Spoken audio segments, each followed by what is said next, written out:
Hey, it's me, David Washington. This is the David Washington Show. Thank you for being here. I am so happy that you are a part of this particular episode of the David Washington Show. Remember, if you enjoy our content or if you don't, we will love to hear from you. We will love to hear what you have to say. Let's engage one another in some honest and straightforward conversation. Please comment across our website, across our socials. We will love to hear from you. We're on LinkedIn. Please find us at JN Washington on LinkedIn. Join our community there. We have content there that we are putting out almost every day, except for the weekend. We have to rest, but that doesn't mean we're not recording content. We're not creating content. Most times, I am at least. Anyway, come join us on LinkedIn. That's the professional network. We're trying to grow our community there, and we're bringing you some great stuff. Join us on X. Join us on Facebook. Join us on Instagram. Join us on what else? YouTube, of course. YouTube. YouTube is our network of content. We have the Morning Constitution, our flagship show. You can't make this shit up.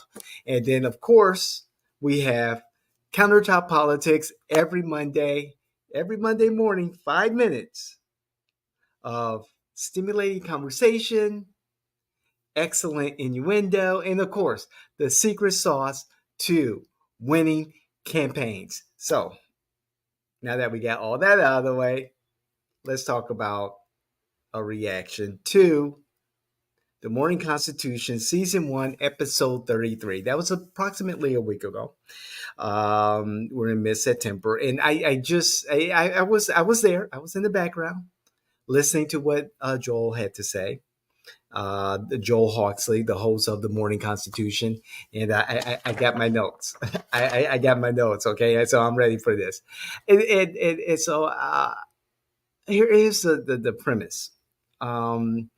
I posted an article in one of our campaign Discord servers about gun violence and what can be done about stemming, reducing gun violence through measures that seem reasonable.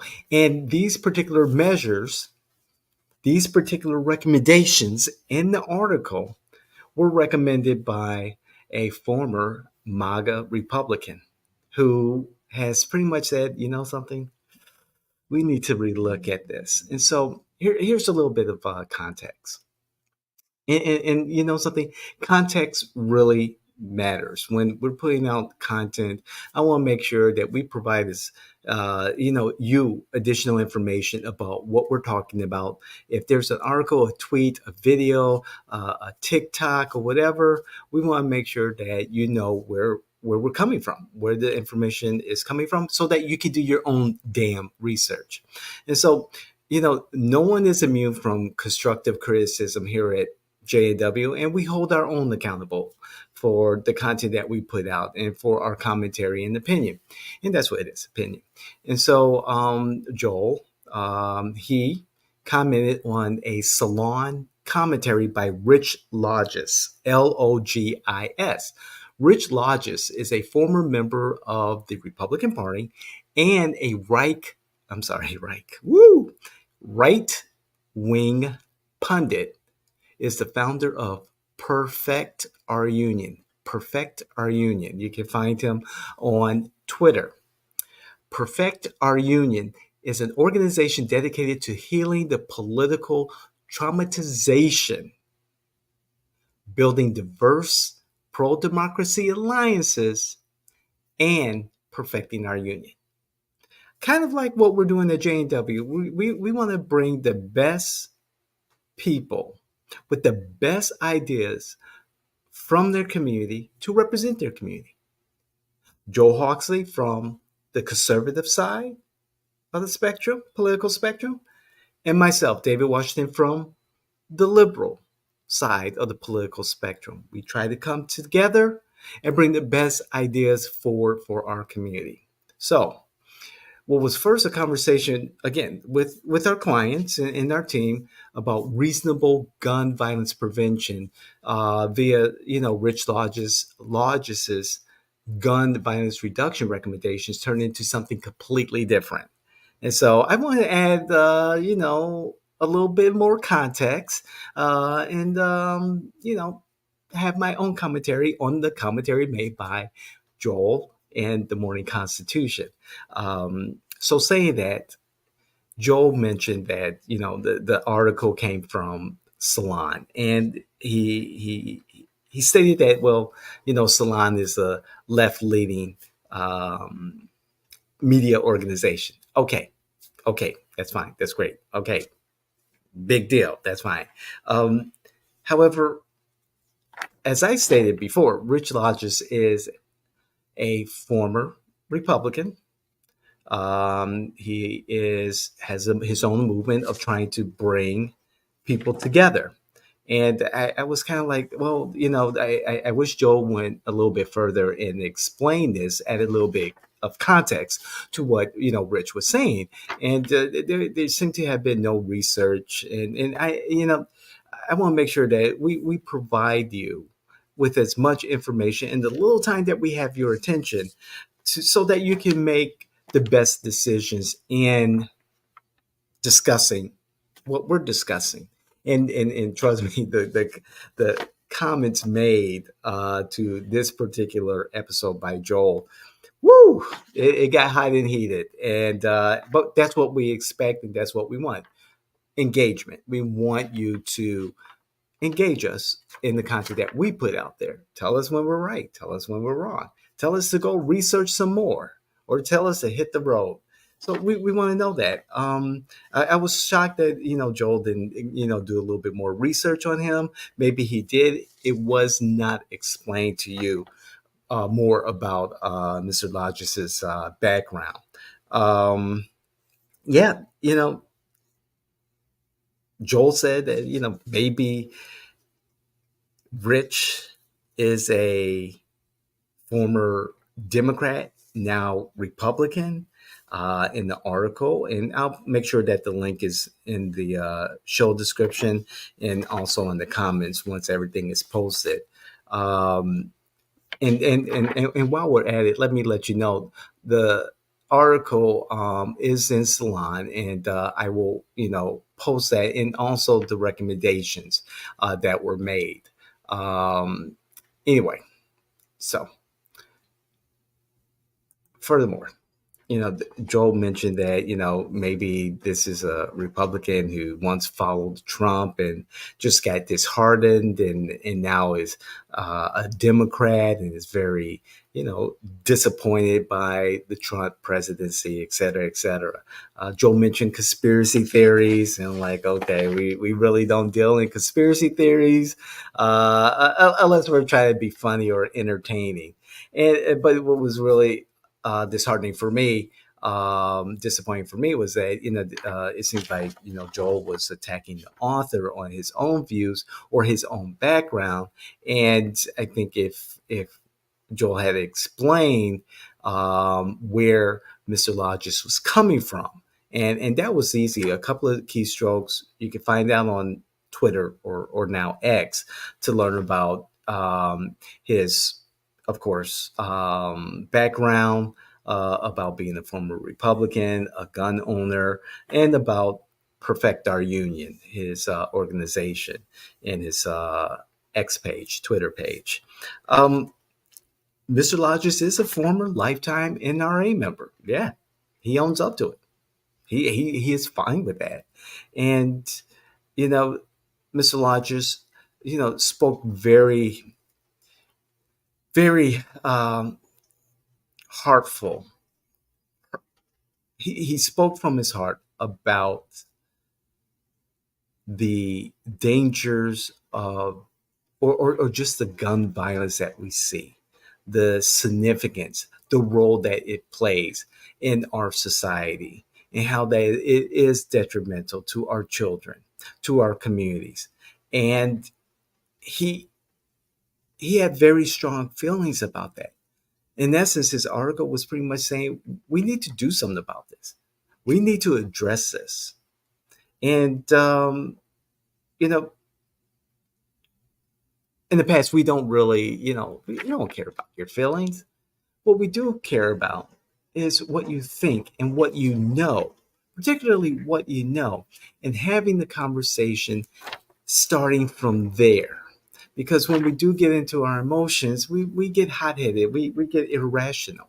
And so it's really important to start talking about what we do know and looking at the facts. And I feel that in the Morning Constitution, Mr. Lodge's feelings were addressed.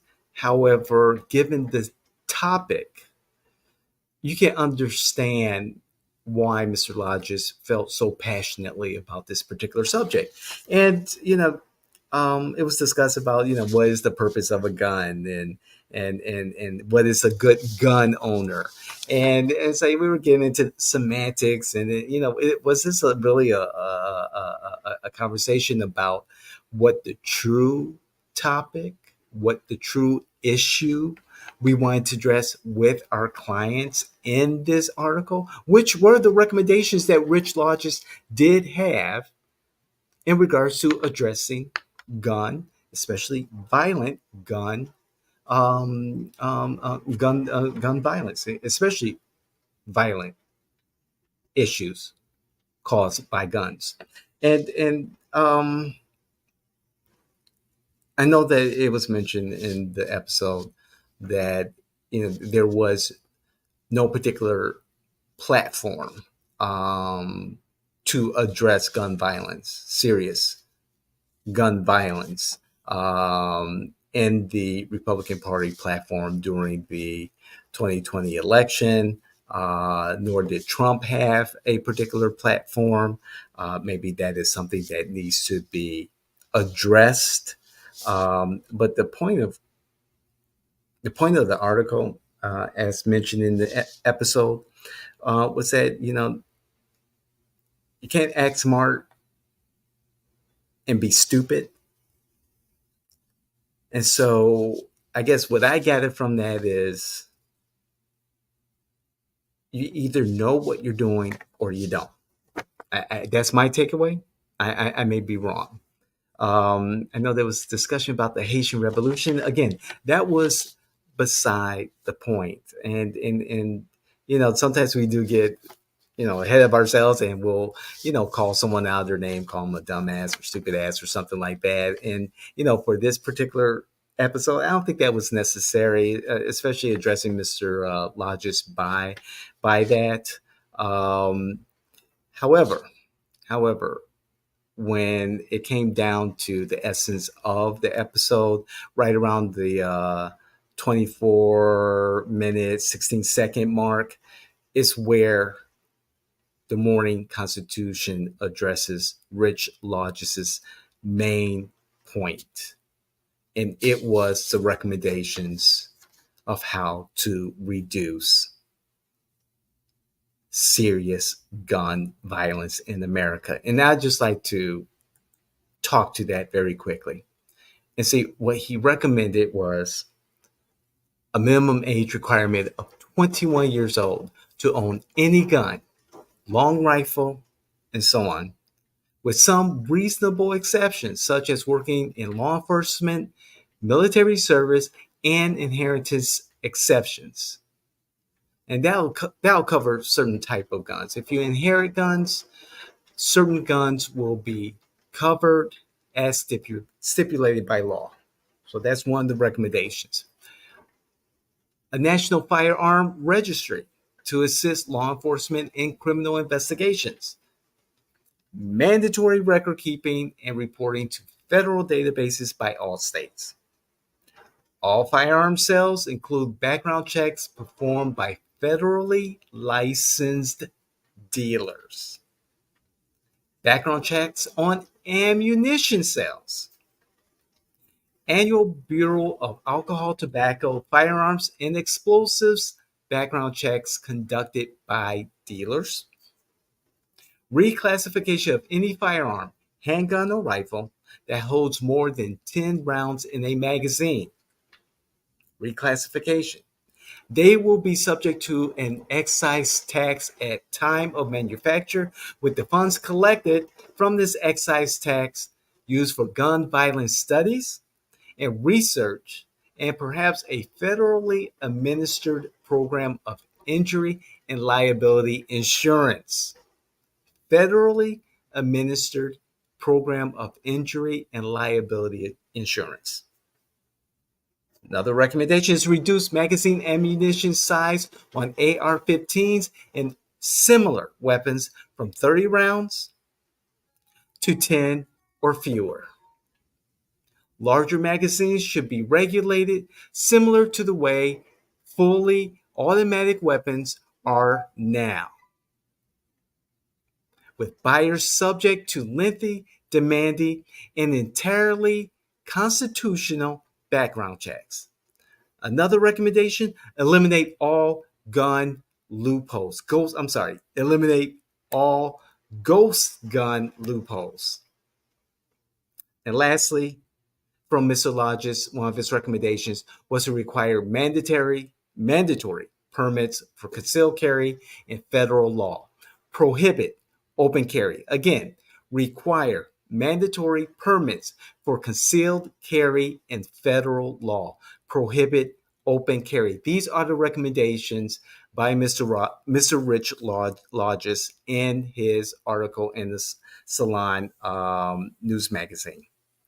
And so some of this stuff may be at the state level that's already been implemented or discussed in legislatures. A lot of this, of course, is not at the federal level.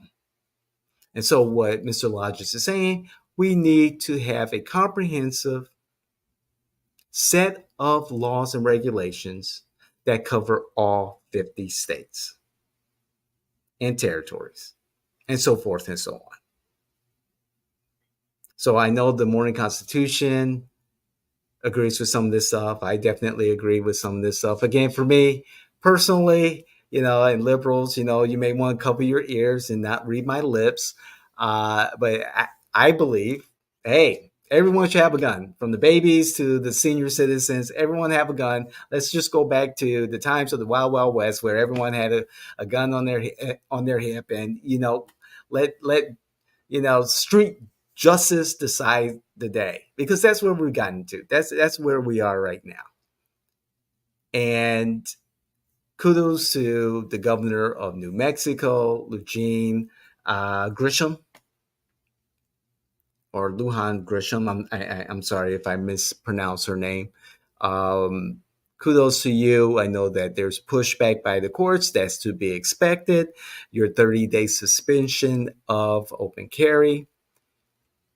And unfortunately, I think you're going to lose those restrictions.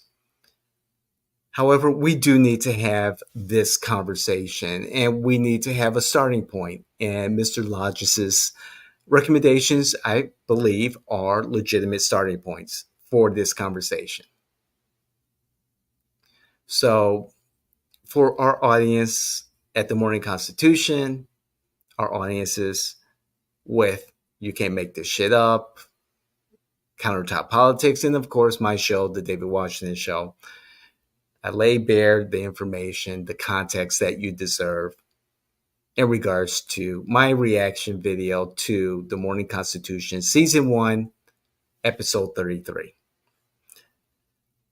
Tell me, let's have this conversation. This is one of the hot topics, whether locally or nationally. Love to hear what you have to say. Please like, comment. We love to engage in conversation, honest conversation, genuine conversation, respectful conversation about the content that we put out. Again, visit us on our socials, on our website. We're bringing some great content to you in the coming months. I'm so excited. Some great personalities, insight into who we are as Jay in Washington. You'll get to meet our associates and you'll learn a little bit more about us. So please please engage us. Do I have to say please again? I love what I do. It's been very, very busy lately. However, I enjoy what I do. I can't see myself doing anything but this because I'm passionate about politics. First love, second career. 30 plus years of doing this. And I really appreciate you being part of our community and engaging us. Thank you again. This is the David Washington Show. We appreciate you always. Take care.